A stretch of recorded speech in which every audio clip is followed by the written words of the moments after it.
tulon sila kabuk mag-amigo. Nya to sila Japan. Mo na baho na sila dito. Tulunan kuno sila katuig. Muna na ilan niya nga Chinor. Taga Pilipino gyapon na siya guys. Kaya pagay katulon yung amigo si Ajinomoto. Nga naadyo dito na nagpuyo. Dito po na nakaubas lang trabaho sa construction. Okay, break time naman, nagstoryahan na sila para malingaw. Kasi Yip Yap na may gaming talent, munang ga magic. Mag magic na si Yip Yap, pumaagi sa tagay. Nagtagay na sila. Tagay, lingaw na sila tagay-tagay. Then nakapangutan na si Ajinomoto nga. Wala pa man lagi na yung magic. Ang ulat sa, talikod sa, kay mag magic na rin ko. Sa di na to dugayon, put nga niya og sili. Wala kabalo si Ajinomoto kay patalikod man. Og iyang gihalo-halo. Pag human niya galo-halo, nakasulti taon siya og ana siya og times sa ngano man ni. Nganong ning bula, ning babol.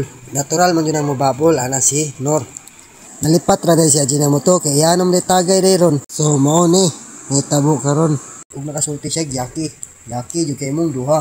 Turo tawag suka si Ajinomoto. Nakasulti taon siya di man ni magic ning inyo ha, binuang man ni. Nakapamalikas ni sa Tagalog tang ina nyo.